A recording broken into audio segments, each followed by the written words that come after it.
Have you been exploring your spirituality and learning more about yourself? And now you're ready to take bold, positive action.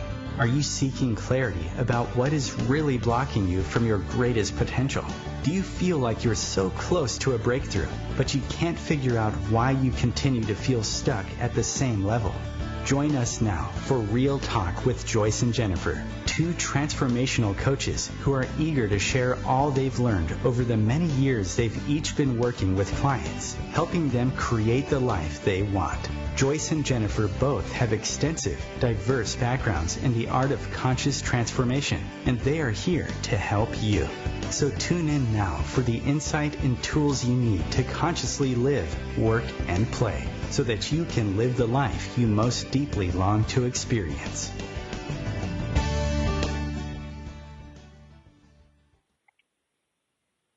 Hi, it's Joyce here. Welcome to Real Talk with Joyce and Jennifer.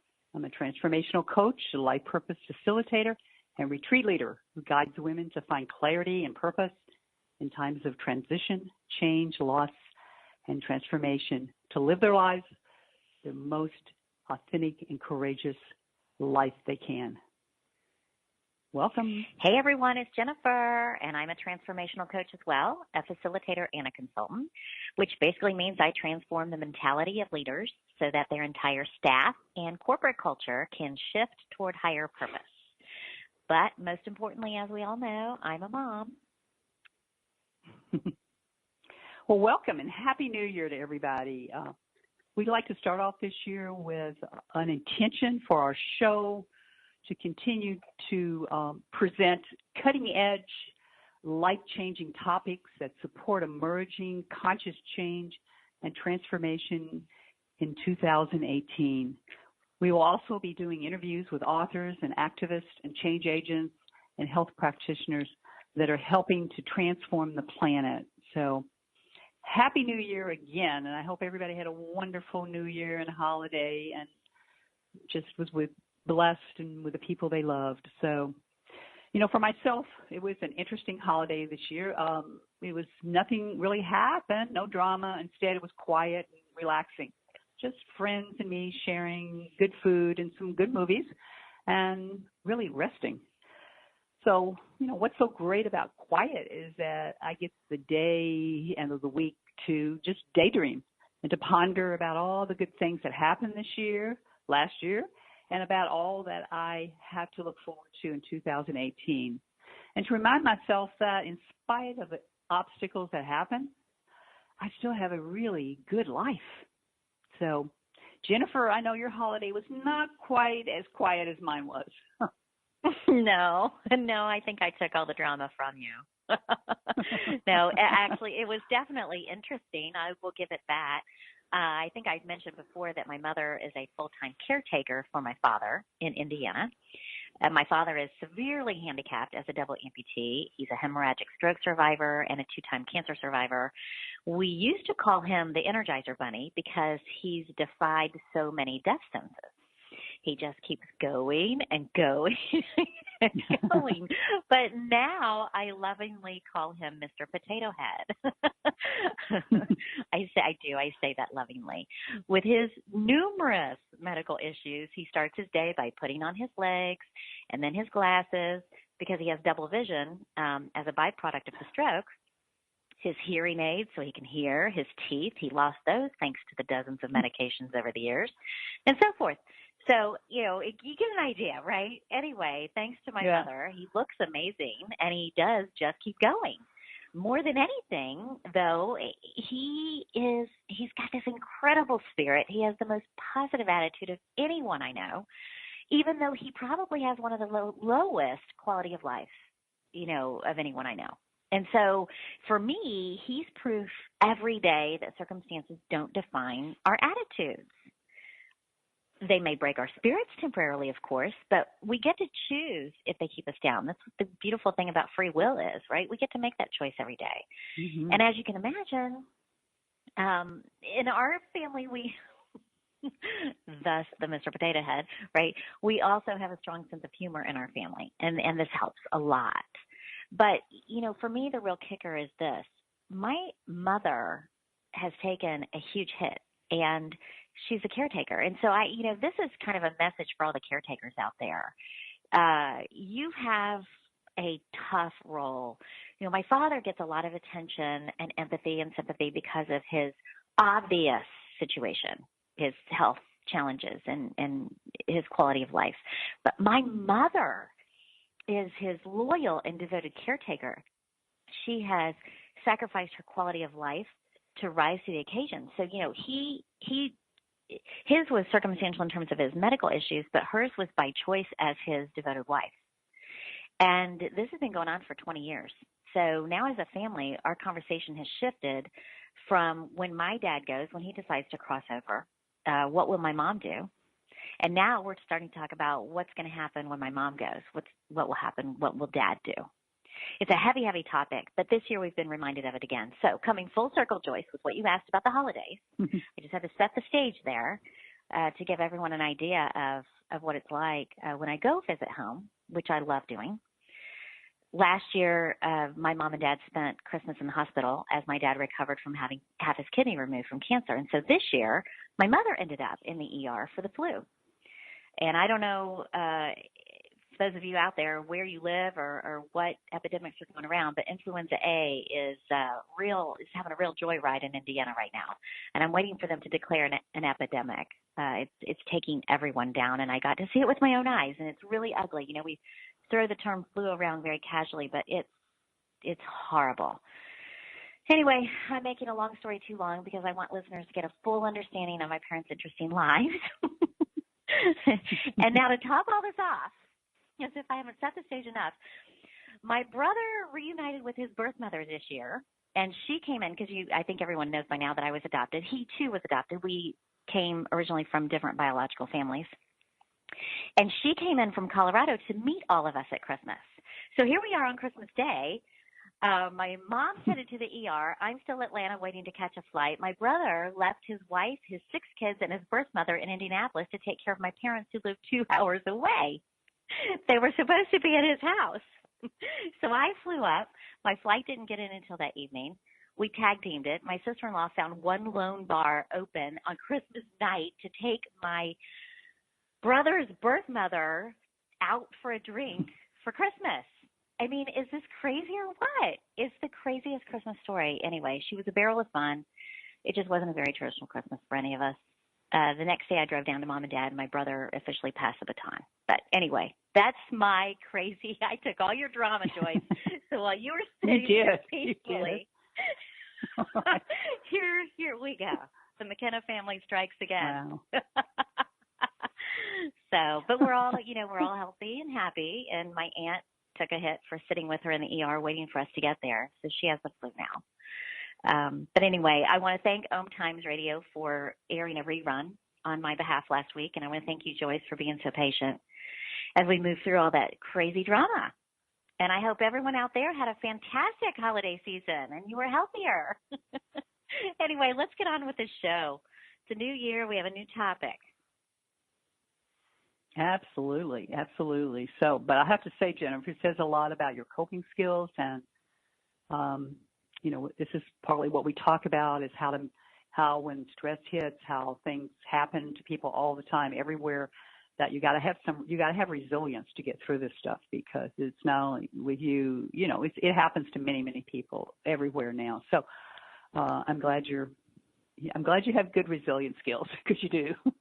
You really Thank do. you. So, yeah. There's that. So, welcome. Yes, there's that. Thank God. Thank God. So, welcome to our show for today on living life without regrets. So, which is a big topic for a lot of people. So, regrets, we all have them. Things said or done, or not things left unsaid and undone, past that weren't followed, opportunities missed due to fear, insecurity. Jennifer, there's a woman named Emma Freud, who's a columnist for The Guardian. She recently explored themes of regret that was on social media. She got her research from social media, covering everything from relationships to work-life balance and personal passions, addictions, illness, and death. And there's a long list of regrets. And chances are maybe people will hear as we talk about some of their regrets and how to let those regrets go as we move into 2018.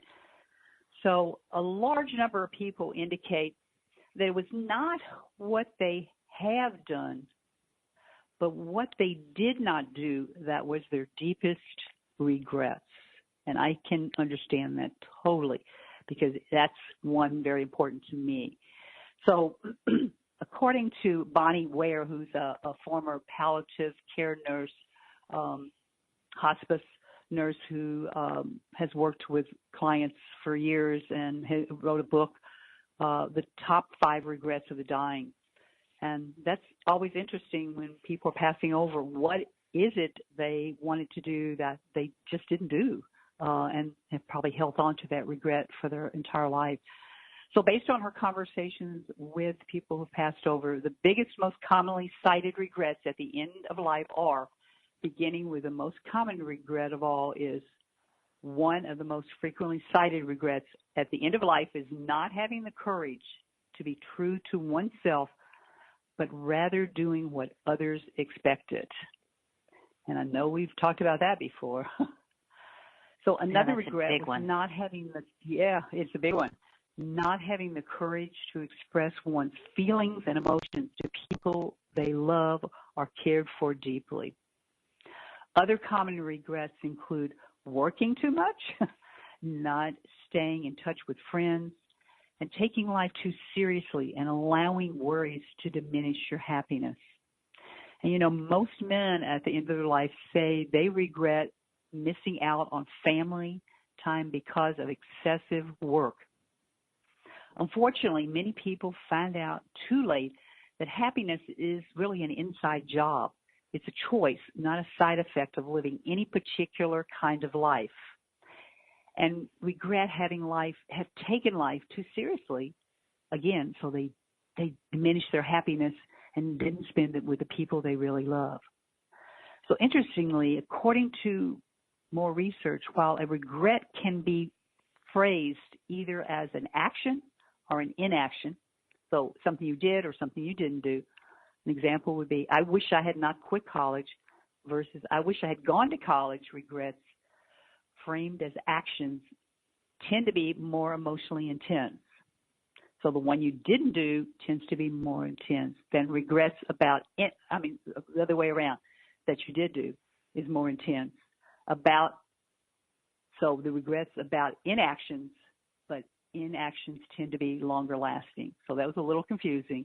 One is that you did something, but you didn't finish it. And one is you didn't do it at all. And they're both have regrets attached to them. So I don't know about you, Jennifer, but I don't really, when I think about this, regret all that much. If I had not done, I feel that if I had not done what I did, I don't think I would have experienced all the wonderful opportunities and adventures in life that I actually did.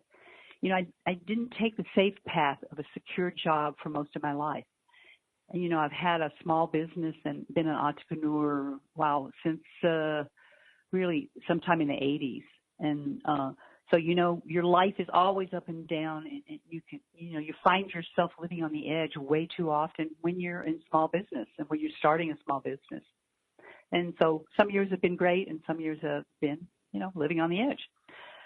For me, it's like what most people say. It is not what I did. It was what I did not do that I would regret. And I have a few things that, I sort of have some regret around, but not a whole lot.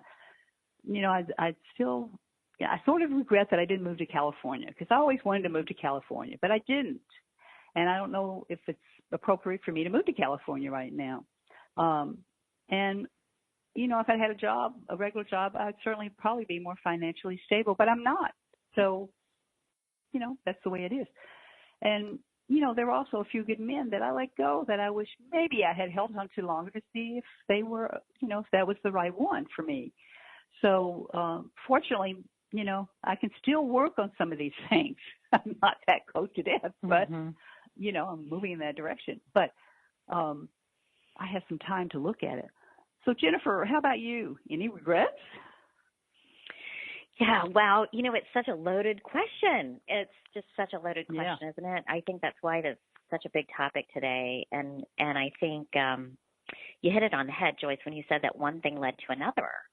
And so, one seemingly bad decision is taking you on a new adventure that you don't regret. So it's for me, I think I'm more typical in the sense that I'm just really good at beating myself up. So is that regret? It probably depends on the day. I've had a deeply unconscious habit for many years, the majority of my life. I had a deeply unconscious habit of beating myself up. So I think there was some kind of a low-level regret implied in that terrible habit. And I think that recently my business coach, my friends, and even my clients would bust me on it.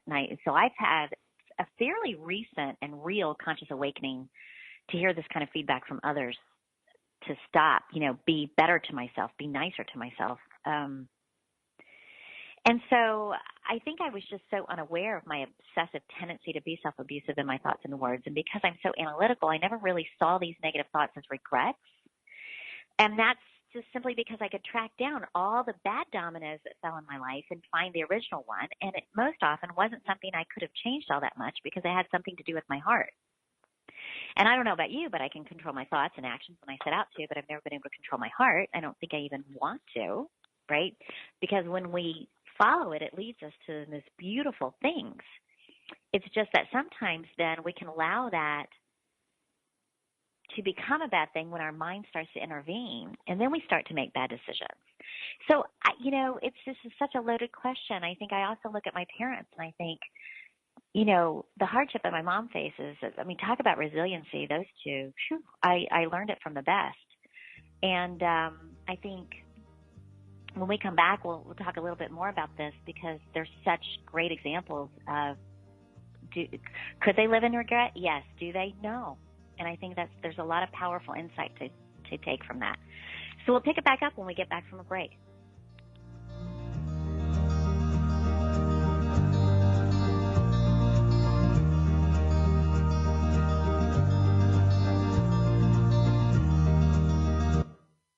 Your conscious lifestyle on steroids. OMTimes Radio. IOM FM. Host your show on IOM FM, the radio network of OMTimes Media, one of the more recognized brand names in the conscious community, and is backed by the extensive marketing reach of OMTimes. Hosting a show on IOM FM immediately connects you with our extensive dedicated community. More than 24 million Americans have an autoimmune disorder, and that number continues to grow. I'm Sharon Saylor, and I'm one of those 24 million. To put that number in perspective, cancer affects about 9 million and heart disease up to 22 million. That's why I've brought together top experts and those thriving regardless of their diagnosis to bring you the latest, most up-to-date information. Join me, Sharon Saylor, Friday night, 7 p.m. Eastern, for the Autoimmune Hour on Life Interrupted Radio to find out how to live your life uninterrupted. Have you or someone you love ever experienced a major loss? The kind of loss so cataclysmic that it divided life into before and after. The death of a beloved person or pet, the loss of a job, a health challenge, can leave us feeling empty, lost, alone, wondering if we'll ever feel joy again. Loss is universal. Grief is part of the human condition. But in our modern world, we've lost the ability to understand, share, and integrate our grief. We're expected to grieve privately and quickly get over it. This February 23rd through 25th, the Atlanta Grief and Loss Center will be hosting a retreat that will allow you to fully feel, integrate, and catalyze your grief. Our retreat is called Heartbroken Open, Grief as a Sacred Path to Renewal and Rebirth. If you are grieving, or if you work with clients who are grieving, you'll find more information about this powerful retreat at atlantagriefandlosscenter.com/retreats or call 404-881-1322. America's wild Mustangs need our support more than ever. If you believe in the preservation of our iconic wild Mustangs and our wild places, now and for future generations, we invite you to walk with Wild Love Preserve. Founded in 2010, nonprofit Wild Love Preserve has pioneered an innovative model in wild horse conservation, which has garnered national attention and is serving as a framework in the West. As a unique legacy project, kindness, mutual respect, science, and education, Drive Wildlife Preserve's mission to protect and preserve western wild horses in their native habitats and nurture the legacy of respective indigenous ecosystems as an interconnected whole for future generations to equally treasure and nurture. Thank you for your action and for having a positive impact on our lasting wildness. Together, we succeed on behalf of our greater good and collective well-being. As a charitable nonprofit, Wildlife Preserve relies on donations and grants to fund our operations in Central Idaho. Thank you for considering a tax-deductible donation to Wildlife Preserve. Please visit wildlifepreserve.org to learn more.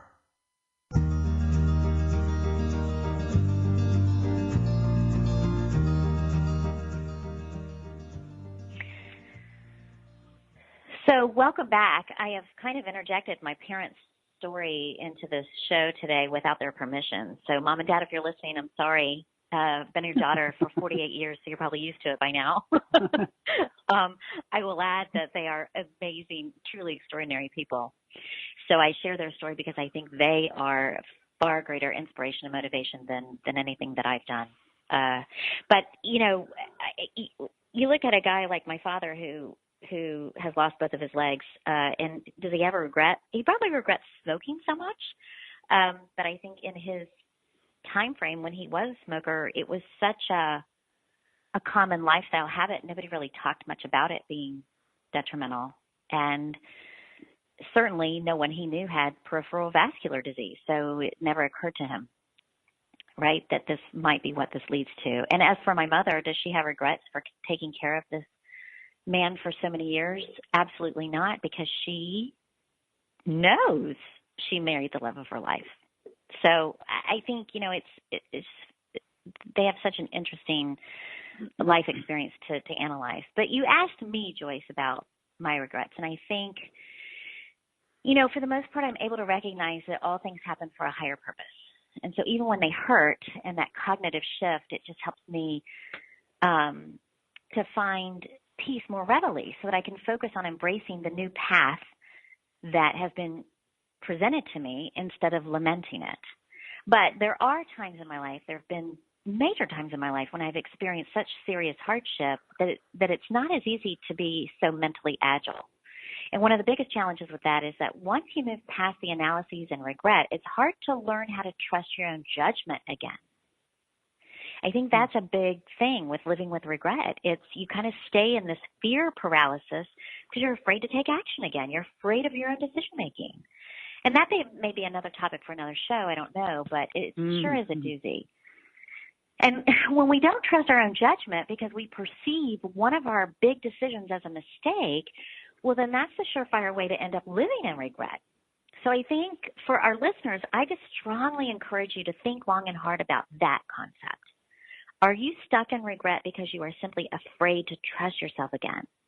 And this isn't just in our personal lives like we've talked about, but for those of you out there leading teams in the workplace and businesses out there, I know you're dealing with this too. And what I can say to you with certainty is this. If you fail to trust yourself again, you will absolutely fail. So let's all wake up now and realize that we did the best we could with what we had at the time, with the circumstances, the data, the knowledge, where we were. And whatever mistake you may be allowing to haunt you was trying to get your attention for a different reason. It wasn't trying to take you down. So that situation, whatever it was, didn't happen because you're an idiot or because you're a bad decision maker. So let's clear the slate on those self-judgments and make a commitment to look at the situation differently if we're going to look retrospectively and allow it to motivate us towards something even better than we originally intended. But you know, for now, Joyce, let's shift a little bit. How do you think we can avoid regrets and live a more meaningful life instead? Well, I wanted to say I loved how you connected that because I think there's so many people. I'll just take one as far as trusting yourself again, particularly with relationships. I can relate to that, but I know many women can relate to that, or probably many men can relate to it also, that if you make a couple relationship mistakes, and there's probably a pocket of regret around that, but there's also I'm not going to do that again, and because I don't trust my judgment. And I think that's a really powerful thing for everybody to look at. I'm glad you did that connection between those two subjects, because it's a really powerful thing to think about. So, yeah, well, you asked where I've gotten stuck along the way, right? Yeah, that's where I've gotten stuck along the way. Well, that's why I wanted to bring it up. Yeah, and I've gotten stuck there too. That you just don't know if you should move, if you should try something again. Like it's like, well, it's like if you lost your house, do you buy another house? Do you right. If you have a sports car, do you buy another sports car? I mean, it's just like, do you do this? Do you jump back in again? Where's the judgment, and where maybe is a bad judgment? And it's an interesting topic, though. I really liked it, and I'd love to do a show on that for us to do that. But so you asked me, how do we really avoid regrets and live a more meaningful life? So, I've got a few suggestions. I'm sure you have some too. So, I think let's go back to our first radio show where we discussed living a life of purpose. And we discussed the need to heal your core wounds and to work on manifesting your life purpose. And I'll have to say, to me, this is the essential healing work for your life that is needed so you can live a meaningful life. This is the ground, this is the groundwork. It's the beginning work. If you want to have a more meaningful life and let go of regret, then healing those old wounds is absolutely essential. Without it, I don't know. It drags along a big bag full of regret on your back for the rest of your life. So, it's just really important to try to let go of regret and really try to honor at least some of your dreams and passions. There are people who've never really dug in and had their dreams manifest for them because they're just too fearful that they don't deserve it, or they're not going to get it. But it's critical in a lifetime that you work on your passions and your dreams to really have a fulfilled life. Secondly, when we heard about a lot of the regrets, it was about people working too much, which we all, it's a huge one. So, I think simply, simplify your lifestyle. One of the ways is to simplify your lifestyle and make conscious choices along the way. It's really possible to not need the income that we think that we do, so that we don't have to work so much. And by creating more space in your life, you become happier and more open to new opportunities, ones more suited to your lifestyle. And I know since I've stopped working so much, I'm a lot happier. I can tell you that. There's a big difference in how I daily feel that I'm not working and seeing so many clients all the time, that I've kind of balanced it out. So, another common regret, of course, is regretting not living more in the moment. This is a big one.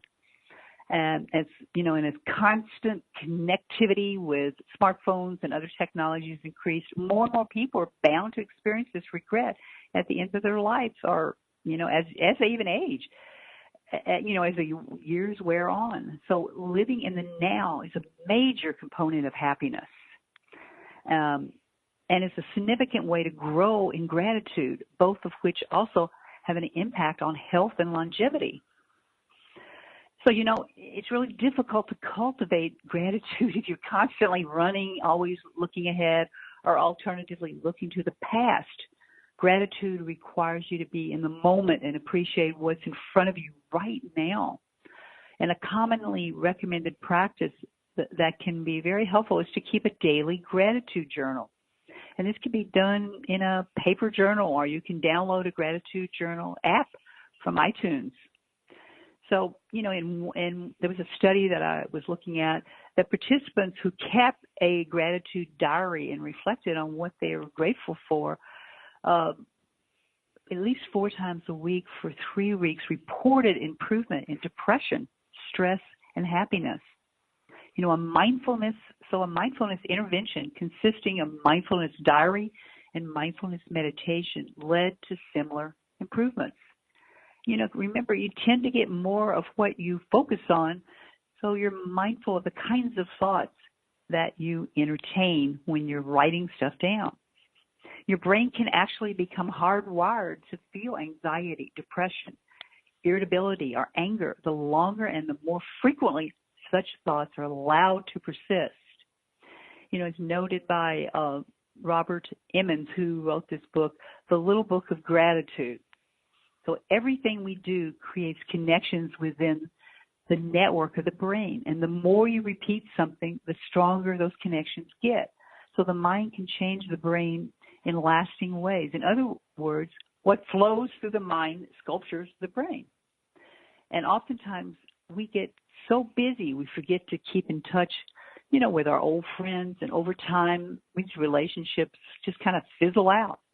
Then as we age, loneliness creeps in. It can be difficult to build a friendship at any age, but it certainly does not get easier with advanced age, when poor health starts often limiting your ability to get out and to socialize. So also remember that many choices, many chronic illnesses relating to bitterness and resentment are carried as a result of holding your feelings in and opting to keep quiet just to keep the peace. This is a huge issue. Jennifer, I know you've seen it. I know I see it with clients where they do not speak who they are, and they start developing all kinds of things, chronic fatigue, just all kinds of issues come in their bodies because they feel they need to keep their emotions to their self, and it's just not really it's not really recognized so much when you go to a doctor that there's something emotional. There's an emotional component there that's going on in your life. Right. There's maybe some sadness, some loss, some grief that you've never even dealt with before, and you never have really spoken some of these things. And so, sort of bring this to an end. So I believe for myself that your life is your own. Live it the way you want to. So the take-home message here for me is, if you're currently doing or avoiding doing something you'll regret, if you only had a week left to live, change course now. Don't wait years or decades. Eventually, you run out of time and to be left holding a bag of regrets. So your life is your own. You're the only one who can live it successfully. So follow your dreams and passions and let go of unnecessary baggage and false limitations. At the end of your life, you'll realize you don't care about what people really think of you nearly as much as you believe you do today. And if you're like most, you'll come to the realization that happiness is, in fact, an ever-present choice. So, Jennifer, what are some of the ways we can steer our life away from living with regrets and instead live a more fulfilling life? What do you think about this? Oh, my goodness. I have so much to say, and you've touched on so many power topics there. I think we've identified even another future show topic in that whole chronic illness mind-body connection. I've got a long history with that, not just in my own life, but in lots of clients' lives and so forth, and it's just a power topic. So, but yeah, talking about all these things that you're saying, I think I'd like to chime in here with some neuroscience to support it, just to validate everything, because I think a lot of people will say, yeah, I want to do that. I want to, be more grateful. I want to be in the moment. I want to live my life. I want to pursue things. I don't want to sit here and put things off another day, but it's easier said than done. Well, here's why. There's a neuroscience researcher at UCLA named Alex Korb who's released a lot of information related to all this. The most important thing to do, he says, when you're feeling down or regretful, is to ask yourself what you are grateful for. So you just said that, Joyce, but let's talk about the neuroscience. We actually did a show on the grace of gratitude a few weeks ago, and we both wholeheartedly believe in this. Now, neuroscience is all over it now, too, which is super exciting.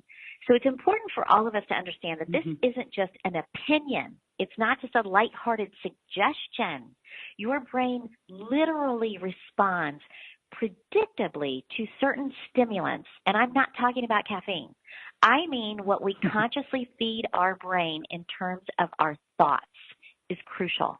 And we've talked about this over and over and over, but what Korb's research says is that guilt and shame, the two big emotions related to regret, mind you, These two activate the brain's reward center.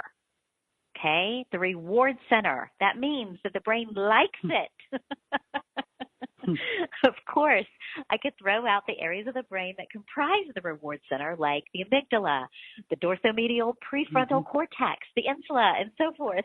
But that only makes me sound a lot smarter than I actually am. I'm merely citing the research to emphasize to you the importance of taking control of your brain's activity by beating it at its own game. This guilt-shame activation in the reward center of your brain explains why we all can feel so stuck in those emotions and then become addicted to the notion that we're just bad people making bad decisions. No, no, no, no. Our higher selves and our spirits know better than this. And I've always told clients that the human spirit is the only thing stronger than the human brain. So activate that. But let's take this research one step further. What does gratitude actually do in terms of all that brain activity? It activates dopamine and serotonin, the two neurotransmitters that make us happy. The two things that well-known antidepressant pharmaceuticals activate themselves. So basically it comes down to this. Do you want to be on drugs to solve your problem? Or do you want to be more disciplined in focusing and expressing gratitude all the time? They basically do the same things. The big difference is the side effects, right? We all know drugs have negative side effects. I mean, listen to any commercial about a drug, and you could go on and on and on with all the other things it can do. Mm-hmm. But what about gratitude?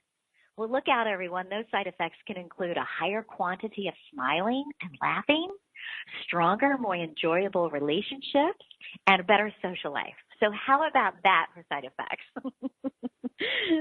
The exercise of gratitude also increases your emotional intelligence, which, as the neuroscience also suggests, then increases your brain's efficiency at all of this, which in simple terms means that it becomes much easier to be grateful and keep this positive cycle going. The more you do it, the more you create, the more efficient you become. So I want to thank Eric Barger for writing an article called New Neuroscience Reveals 4 Rituals That Will Make You Happy, which condenses all of this great research into one easy read. Look it up if you get a chance. But on that note, another thing that I personally want to add is the concept of discipline. Everything we talk about week after week in all of our shows represents critical steps in consciously creating meaningful, peaceful, happy, and healthy lives. And so when we come back from this break, I want to talk a little bit about discipline.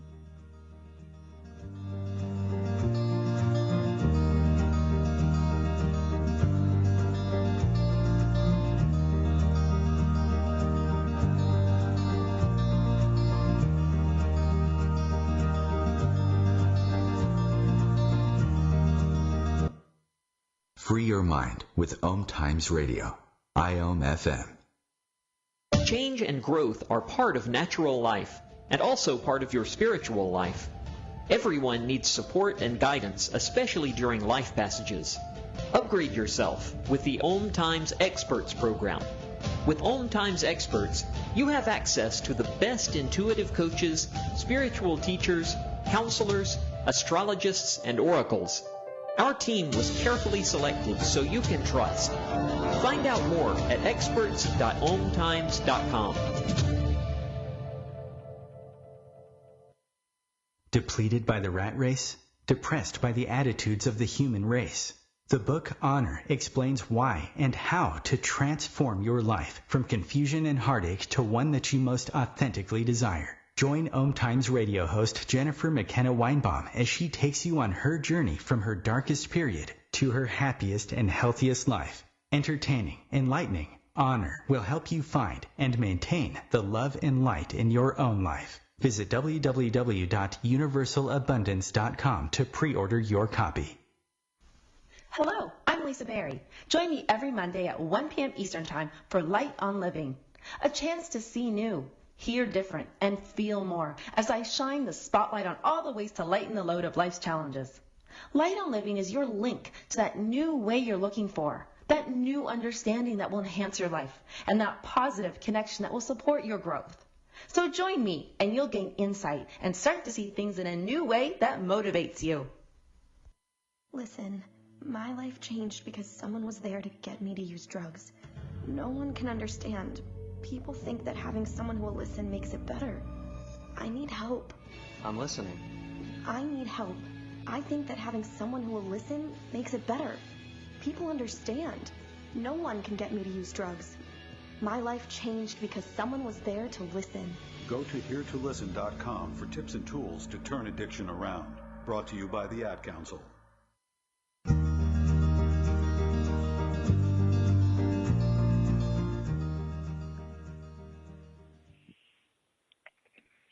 Welcome back. Before we went to break, I was talking about how each week, Joyce, you and I talk about all these amazing, heavy concepts that are really, really easy to execute in your life if you get all of the other junk, these addictions to fear and shame and guilt out of the way, right? But it's all just a bunch of words and concepts if we don't first make a commitment to ourselves and then exercise the discipline it takes to execute on our values and our ideals. And I'm not saying we need to chew it all off at once and expect to digest everything well. I am saying, though, that it is a new year, and we each can commit to just one, new act of discipline that leads us to the next. Because once you take on one thing and you just commit to one thing, it becomes easier and easier to take more control over your thoughts and actions. And so we're going to talk more about this in next week's show. It's called Saying Yes to You in the New Year. But I really wanted to touch on that today briefly. I mean, after all, why do we resort to addictions like drugs, alcohol, gambling, shopping, overeating, or self-abusive talk? Because we aren't exercising the discipline to do better for ourselves. Maybe just start with gratitude today and see what a power boost that is in overcoming and preventing regret, guilt, and shame from taking hold. So, just a few suggestions. Joyce, back to you. Love that. Absolutely. So, here's a few questions you can ask yourself. And I find it just very moving into the new year, there was a lot of questions that I just spent some time asking myself because they help really clear out what you really want for yourself. And how can you have a better, more meaningful life? So here, some of the biggest, most important decisions we make are about how to spend our precious time. Time is no small matter. In fact, it's our most valuable resource. So our beliefs about time and how we choose to spend it can be a beautiful expression of our passions and our priorities. Too often, though, it isn't the case. So take a moment as I read these questions and reflect on them, write them down and reflect on them when you have a few minutes. So the first one is, what activities bring you the most joy? What is most important to you? That is a very powerful question. What is most important to you? Is there an issue or cause that you care deeply about? So now answer this one. How much time do you spend every week on these things you care so much about? So hopefully you'll take time to just ask yourself those 4 questions and just see what it is. And are you doing anything about those? Are you living anywhere near them? Or just they're there, but you don't really do anything about them? So when I ask myself these questions, here's what I came up with. Activities that bring me joy are listening to jazz, writing, meditating, playing with animals, and being outside, pretty much doing anything that's outside. The number one important thing for me is my family and my friends. High priority. And the cause that I care about is women's empowerment and rights. That's pretty much what all my life I've been working with women's empowerment. So when I look at my calendar sometimes for an average week, I notice, like a Grand Canyon-sized gap between my priorities and how I spend my actual time. And I think this is probably what other people would say also. So nowhere on my questionnaire did I report perfectly folded laundry as a major life priority. Even further down on the list was not a spotless refrigerator.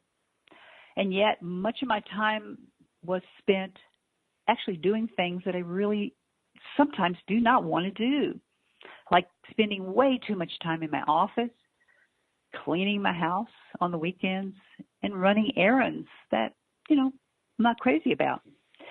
So if you do this exercise and find that your interior for time well spent and your actual life does not quite line up, here are a few tips to bring them closer together.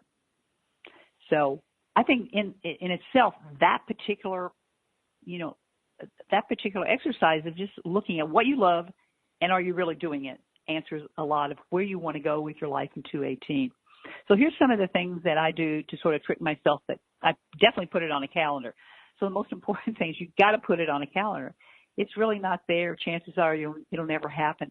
The days and weeks can get away from you if you do not make a plan on how you're going to fit it in that weekly dance. If your dance class, your quiet time alone, a coffee with your best friend or your college roommate, you got to have a calendar. It's got to put fun stuff on there, not just business stuff. The second one is, this is a trick I've done on myself, is I go ahead and it's purchasing tickets, and I go ahead and get tickets of somewhere I want to go, to the theater, to the botanical gardens, or to a food event, because if you have a ticket, you're more likely to go to the event because you paid for it. So that's a trick I play on myself. The other one is, recently I joined a group of women. It's called Women's Transition Group. And so joining this group, encourages me to attend events again, to have dinner with women that I, just beginning to get to know, or rejoining my book club that I used to go to that I love, or going out and listening to jazz, or, just hiking somewhere. Do it with a group of people. Do it with, a couple women. These are 3 ways that you can really encourage yourself to have some fun in life and not just work all the time or do things that you really feel like you got to do, but you don't really. So, Jennifer, what do you think about this? Well, I couldn't agree with you more. I think, I've said to my kids 1,000 times, if it's not on my calendar, it's not happening. So, don't blame me if it doesn't make it to the calendar. It's got to get on the calendar. And, I think what you're saying is brilliant about the fact that we are so ready to schedule our business meetings, and we're so ready to schedule, activities for the kids, and it all gets on that calendar. But our me time doesn't always make it there. Our social time doesn't always make it there. And I think it's critical that we equally prioritize them. And I'm kind of laughing at myself as I say this, because my birth mother and I talked on the phone the other day, and we met back in 2015, and we're very close now. And she says to me, this is a big confession for me to say, because I have not, with all that's been going on lately, in the holiday season, I was not really as good at that extreme self-care as I said I would be.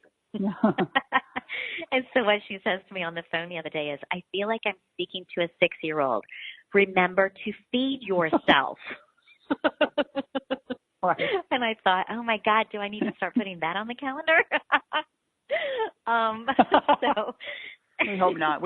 But well, we hope not, right? So I think the bottom line of what I'm trying to say is, especially for those of you out there who are mothers, who are business leaders, and as you said, Joyce, entrepreneurs, it is incredibly challenging to prioritize yourself, because there are so many balls in the air, so many people dependent on you, and it's just really easy to do. So put it on the calendar. Listen to Joyce. This is really good.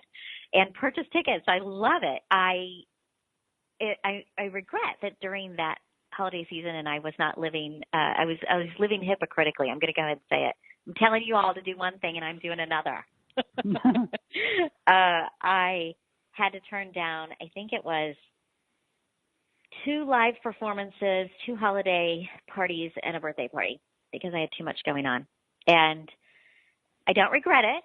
So I can say that for today's theme. I don't regret it, because I did take care of myself instead. What I learned from it is if I get in front of it and prioritize these types of social events, I would have had the energy for them, and I would have enjoyed them immensely. So these are some of the things that I'm going to focus on doing better in the new year.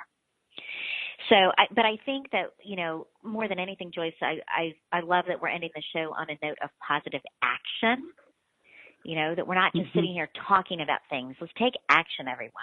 And I think, a big message is just follow your bliss. I think a lot of our stories today and all of what we were saying, whether it was science-based or just personalized, your heart always knows. It's your brain that sabotages you. And in fact, one of the books that changed my perspective on life dramatically many years ago was a book called Conversations with God by Neale Donald Walsch.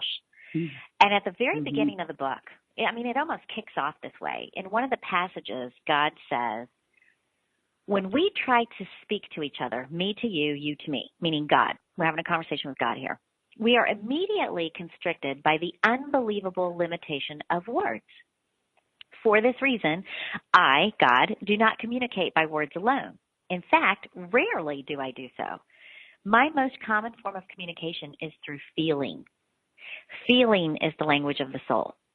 If you want to know what's true for you about something, look to how you're feeling about it.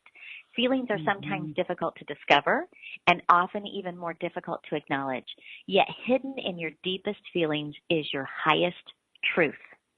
And that was the quote from God. And so in this conversation with Neale, God is quoted as also saying, the highest thought is always the thought which contains joy. The clearest words are those words which contain truth. And the grandest feeling is that feeling which you call love. Joy, truth, love. These three are interchangeable, and one always leads to the other. It matters not in which order they are placed. So those are quotes I took directly from that book and that conversation. And so there you have it, everyone. When we allow our brains to activate our reward center with guilt and shame, we ignore our highest truth, our highest purpose, which are derived from our greatest joy and our greatest love. And this again leads us back to Joseph Campbell's simple summary: follow your bliss. So, those I think are some of my parting words for today's show. And I don't know, Joyce, if you engaged in any ritual for the new year, but I encourage my kids to join me for a really simple exercise this year. We fold a single piece of paper in a way that makes 12 even squares.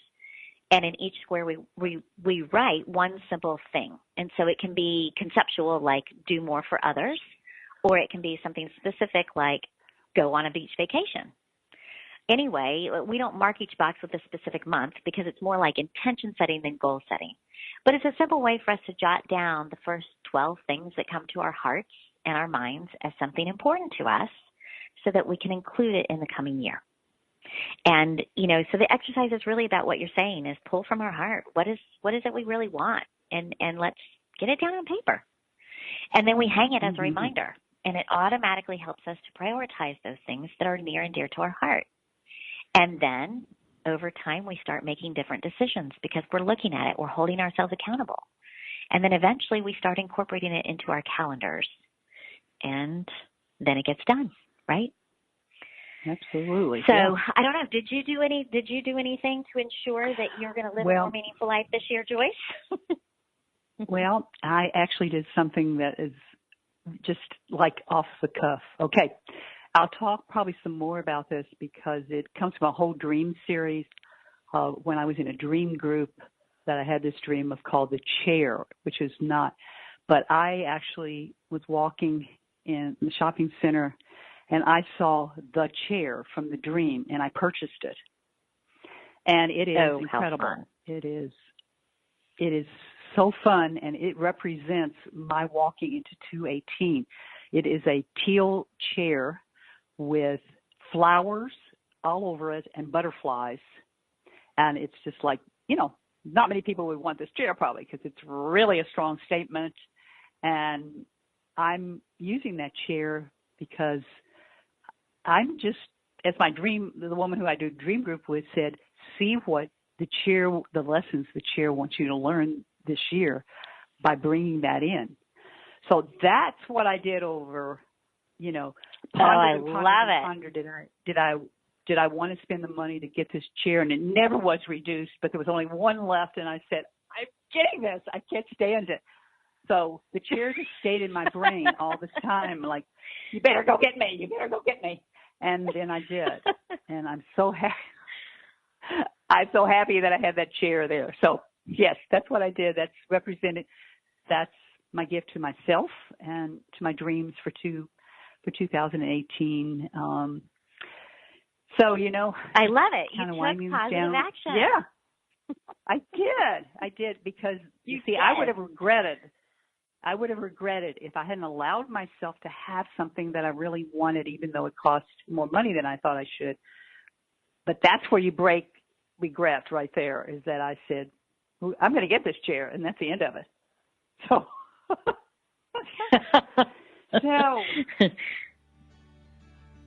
break the we cycle. Wind down today. Yeah. We hope you walked away today with some great insights and tools to help you overcome to avoid regret, start living a more meaningful life today. So, you know, we look forward to seeing you next week on Saying Yes to You in 2018. So be well, be happy. Yes. Live your life. We'll talk to you next week. Thank you. Bye.